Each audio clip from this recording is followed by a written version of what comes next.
Olá, estudantes. Nós vamos retomar o assunto sobre o aspecto da discussão dos recursos hídricos, usos e problemas no Brasil. O livro de vocês, na página 178, percurso 24, ele já abre com a primeira imagem, que é essa que vocês estão vendo aqui, da hidrografia do Brasil, ou seja, da quantidade de rios que o Brasil tem disponível. Então a gente percebe que a rede hidrográfica do Brasil é muito grande. E por que a rede hidrográfica do Brasil é tão grande? Em função de que nós estamos entre os dois trópicos e aqui no Brasil chove muito. Então tem grande disponibilidade de chuva, pelo fato de estarmos numa região tropical.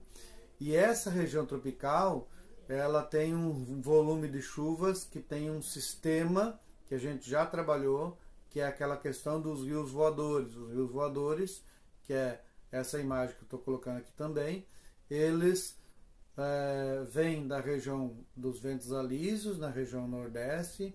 Essa quantidade de chuva bate na floresta amazônica, na Cordilheira dos Andes. Como a Cordilheira dos Andes é impossível ser ultrapassada em função de sua altitude, os ventos são mais baixos, ele volta e vem em direção ao sudeste sul.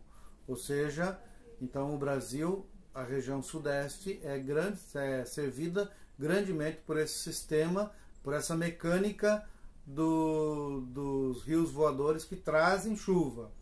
Associado a isso, nós temos, agora eu vou projetar para vocês, uma imagem que fala de todas as massas de ar que trazem chuva para essa região do sudeste.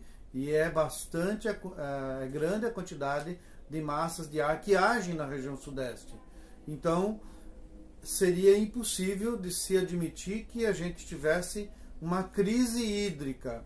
Essa imagem que a gente está observando agora aí, ela não é uma imagem da região nordeste do Brasil, uma das regiões mais secas, a região da Caatinga, a região do sertão nordestino. Essa imagem aqui é uma imagem de São Paulo, o sistema Cantareira, que é o sistema que fornece água para a metrópole paulista. E essa região está passando por uma crise hídrica.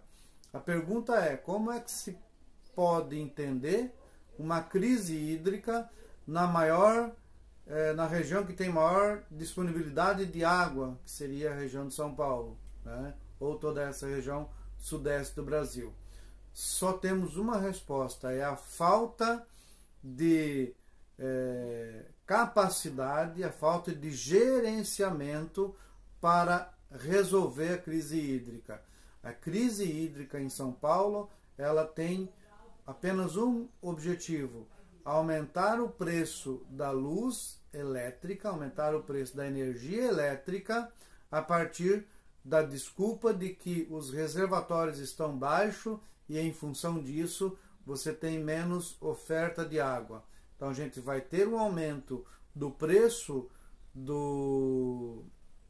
da luz elétrica, vamos pagar mais e vamos ter situações como essa que a gente está observando aí agora, das pessoas ficarem no escuro em função de não terem condições de pagar sua conta de luz.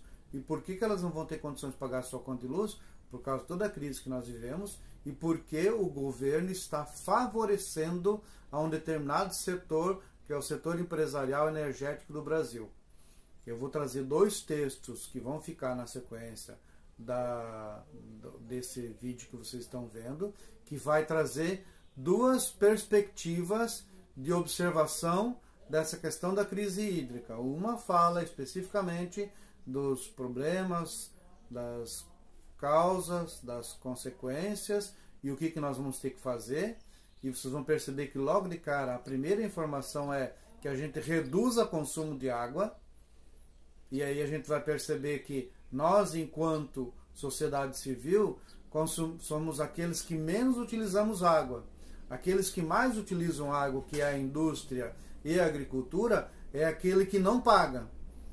Nenhuma das empresas de Jaraguá do Sul que fazem tratamento de água, captam a água do rio Itapucu, pagam um centavo por essa água que eles vão lá captar. Nenhuma dos sistemas agrícolas, sejam eles os risicultores, plantadores de arroz, ou os bananicultores, ou qualquer outro que seja a atividade agrícola desenvolvida em Jaraguá do Sul, no processo de irrigação, eles não pagam um centavo pela água que utilizam. E em determinadas situações eles jogam a água poluída ainda. Por quê? Porque eles utilizam agrotóxico nas suas lavouras e esse agrotóxico vai parar dentro do rio, que é onde nós vamos captar a água para depois bebermos, que é a água que é tratada do Samai. Então percebam que aquele que menos utiliza a água é aquele que mais paga. E aí essa conta vai para além da questão do consumo de água, ela vai bater na questão do consumo de energia elétrica. E essa questão da conta no consumo de energia elétrica está associada a uma falta de gerenciamento dos recursos hídricos. E um dos primeiros impactos dessa falta de gerenciamento dos recursos hídricos é na agricultura, né? Então, essa suposta falta de água, essa suposta crise hídrica que São Paulo vive, ela vai aumentar o preço da energia elétrica e vai aumentar o preço dos alimentos. Então, quem é que vai ganhar com isso? Quem vai ganhar com isso é aquelas empresas do setor energético e aquelas empresas que produzem alimentos. Essas empresas vão lucrar grandemente a partir dos próximos anos. Por quê? Porque supostamente existe, por que eu digo de novo supostamente? Porque é uma falácia dizer que existe uma crise hídrica numa região que chove tanto como chove no Brasil.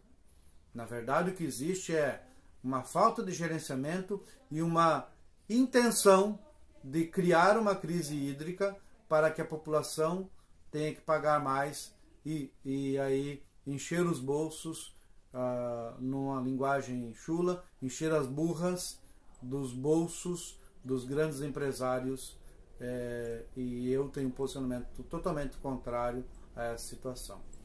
Um grande abraço. Na sequência, nas próximas aulas, a gente vai propor atividades a respeito desse assunto. Não deixem de ler os capítulos 24 e 25 do livro de vocês. Não deixem de ler os 2 artigos que eu estou colocando na sequência desse vídeo aqui.